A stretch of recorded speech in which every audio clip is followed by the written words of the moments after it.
So now we are going to move ahead. So one of the questions that you should ask is, why do we need the Lagrangian formulation? So in the last lecture I just briefly stated about the importance of classical mechanics, the important transition that we took that we are going to take from Newtonian mechanics to the so-called classical mechanics. Now let's ponder over to another different type of question. The need for Lagrangian mechanics. Why do we need the Lagrangian mechanics? Let's start with a simple example.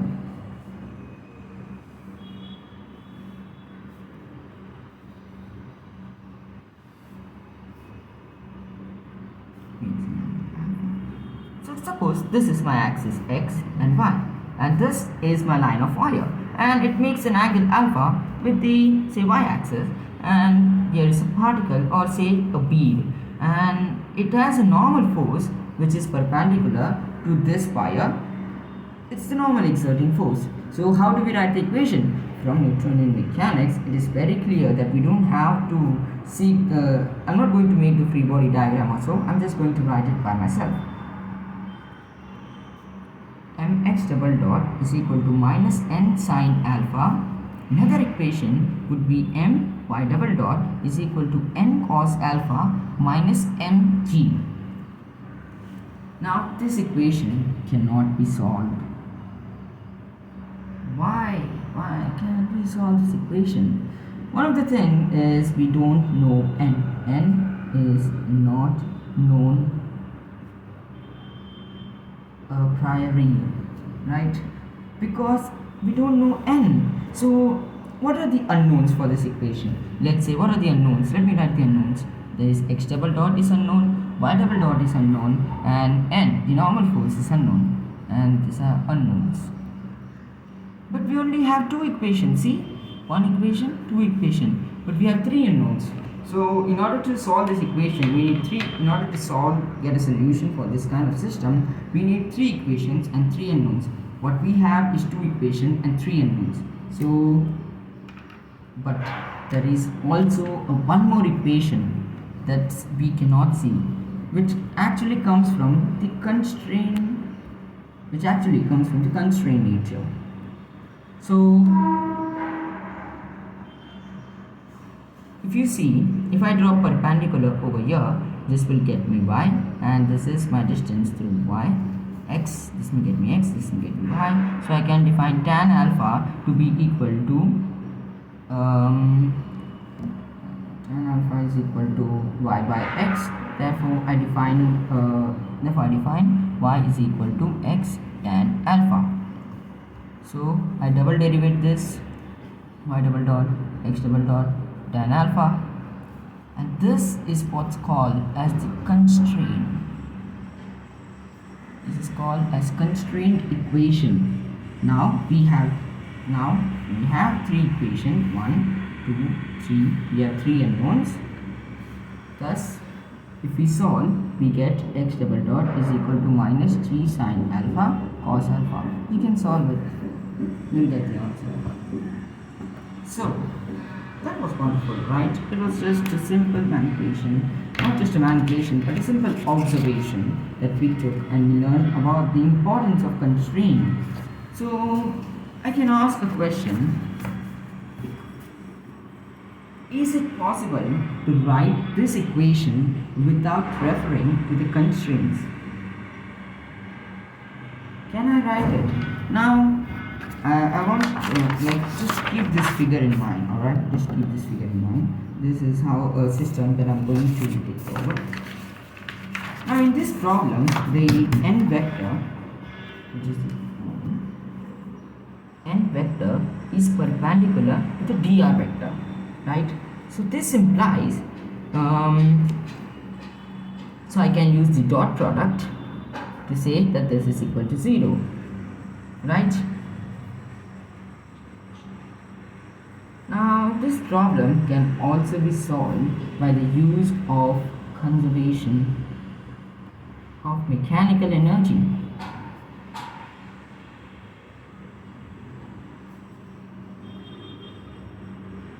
So I can let's solve the same system with the use of mechanical energy. I'll get half mx dot square plus half my dot square plus mg by, which is my potential energy term. This is equal to total energy. Then I have x by tan alpha.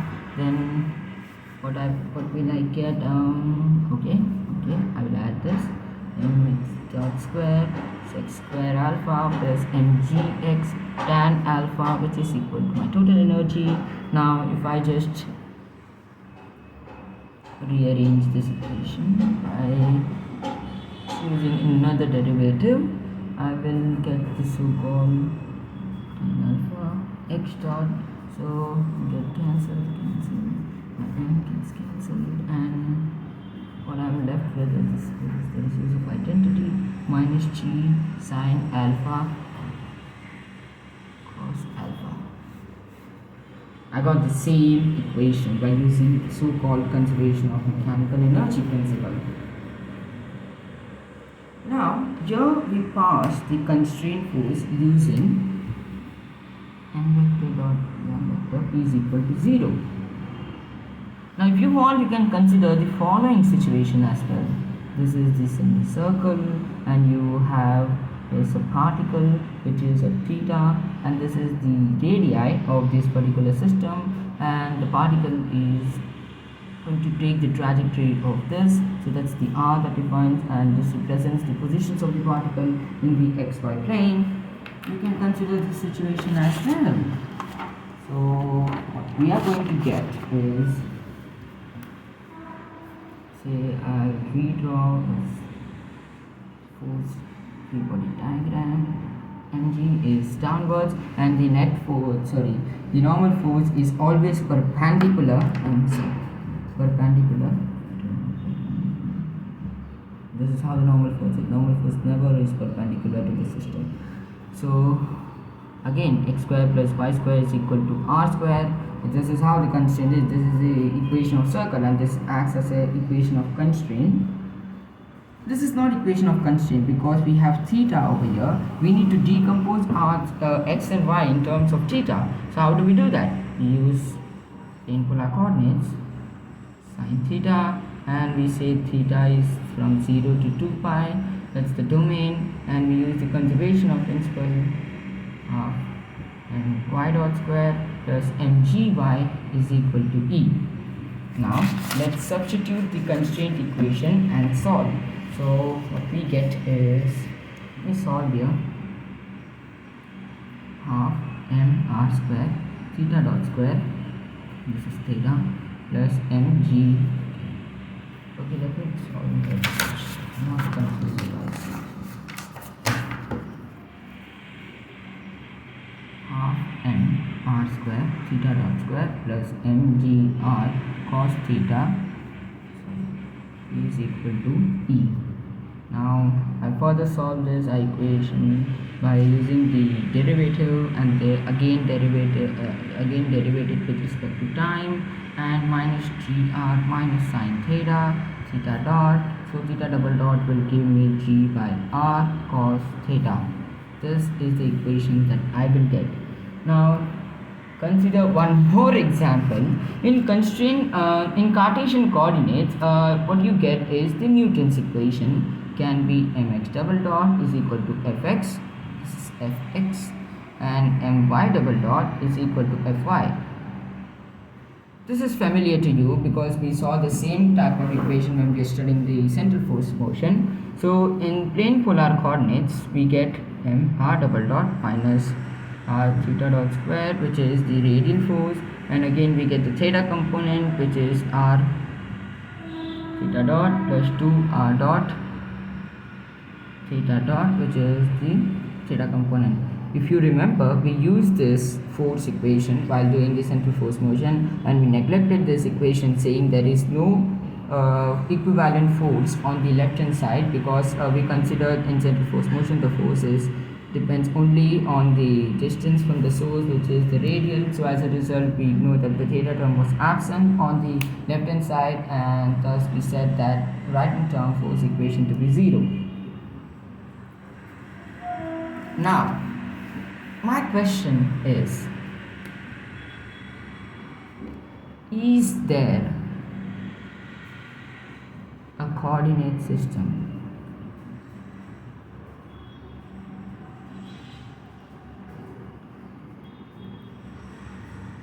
that gives the equation of motion quickly?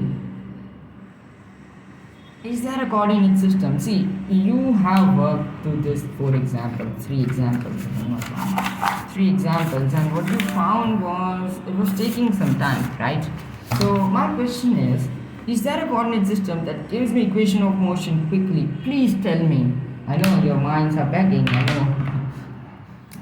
I was begging too one time, but then I realized how beautiful the classical mechanics is. This is where we are going to see the concept of constraints. So, what is a constraint? It is a restrictions on the motion or a particle of the system. It's viable from the name itself. It's a restrictions on the motion of a particle, or say a system as a whole. This is my constraint. So I have tons of example of constraint. I'm not going to discuss each and every in detail, but I will give you a few examples so that you might have a clear-cut example, a clear-cut visualization of what I'm talking about. So suppose playing football on the ground.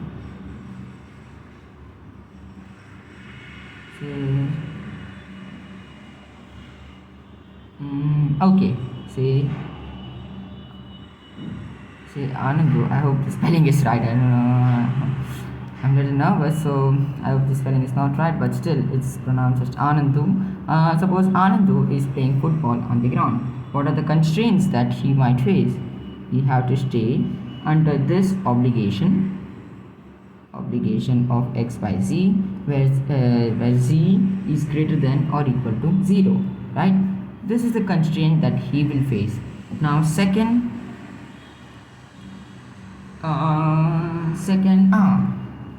let's say Sri in his next life is turned into a gas molecule, say a gas, not a molecule but a gas in his next life, and is enclosed in a cubical side of length L.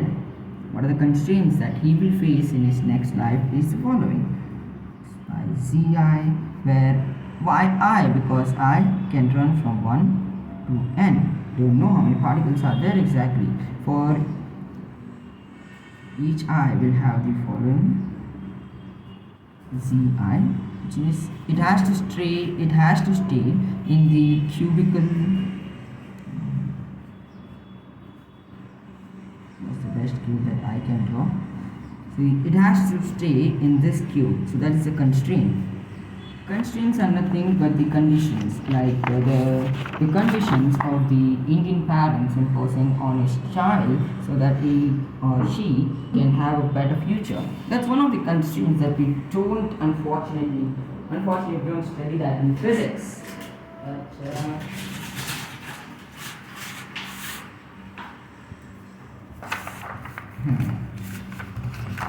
that's right.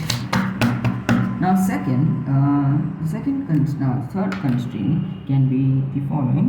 Again, take the bead on the example that we just took, right? Say we got y is equal to h tan alpha to be our constraint. We also saw this example is some circular thing, and it is at a radius r, and suppose the particle is located at an angle theta over here, and it is the location of the particle is x comma y, and following constraints that we saw were x squared y squared is equal to r squared. Another constraint can be the spherical pendulum. This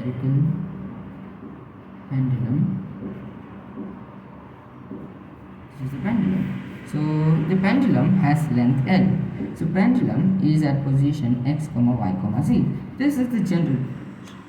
Now the pendulum will have a constraint, the following constraint: z square is equal to L square. This constraint is very much similar to this constraint, but here we have a three-dimensional motion.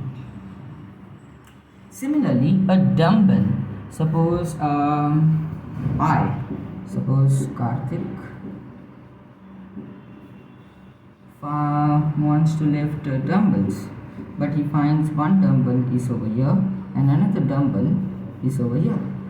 I know Karthik is inadequate of lifting dumbbells, but still he wants to try because Karthik thinks he is great. As a result, what he does is he calculates the constraint, the distance between the two, and he finds the constraint equation. So he gives the dumbbell 1, this dumbbell and this dumbbell, say, he gives the location for this dumbbell as x1, y1, and he gives the location for this dumbbell as x2, y2. Right? So he calculates the constraint equation for this 2 sin square plus y2 and y1 square. Now, even with this calculation, Karthik finds that this is the constraint equation of the dumbbell. Even without calculating this constraint, Karthik must have known that he is inadequate to lift even one dumbbell. Then why did he calculate the constraint for 2 dumbbells?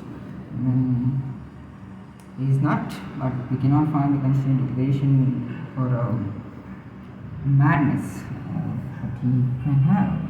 Okay, moving on. So now all these constraints are time independent, right? We consider these constraints are time independent. These are 2 rather than what Karthik wants to live. When Karthik wants to live, that's not into the picture. We are considering this as a system, not Karthik. So this is one system. So these are all time independent constraints. See, just take a look.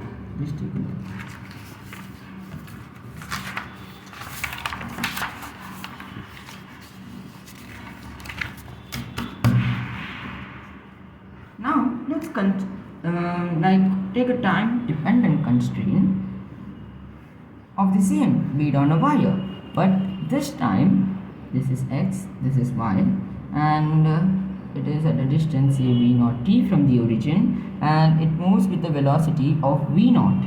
So our constraint would be rather modified by this distance v naught t tan alpha, because it moving with the velocity v naught. Now this constraint is time dependent. Another constraint that can be a time dependent is the rolling without slipping. This moves with the v. So rolling without slipping is another condition that you might have that you might have encountered in your lower levels. So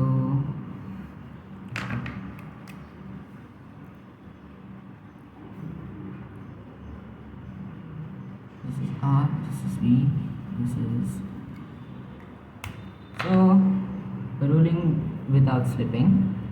Rolling without slipping is given by the following equation. So what we do is we just write this in a differential form, and this can be written as d theta by dt, right? So what we now do is we integrate this, cancelling this term factor. What we find is we integrate from x naught to x and theta naught to theta, and we rather find it as x minus x naught is equal to r theta minus theta naught. This is the time dependent constraint, if you see. So these are what are the time dependent constraints we saw, what are time independent constraints. Now I just go crazy with this, okay? I just go crazy with this, and I ask another question, that is, does there exist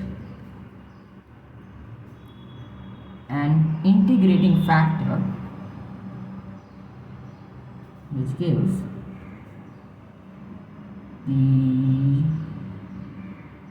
an equation would be rather grammatically suitable of the form say f x comma y comma say phi or theta is equal to 0. Can I get this type of equation? Now, I've given equation in this type of equation. I don't finding an equation of this form is not possible. It's not possible. Why? Oh, that's a very lengthy reason. Why? But for now, just accept it. We are going so in the next lecture, I'll take you through the journey of what are the constraints, what are the different types of constraints, and then we slowly elevate ourselves to more fundamental questions, and then we will solve numerous problems based on the Lagrangian formulation.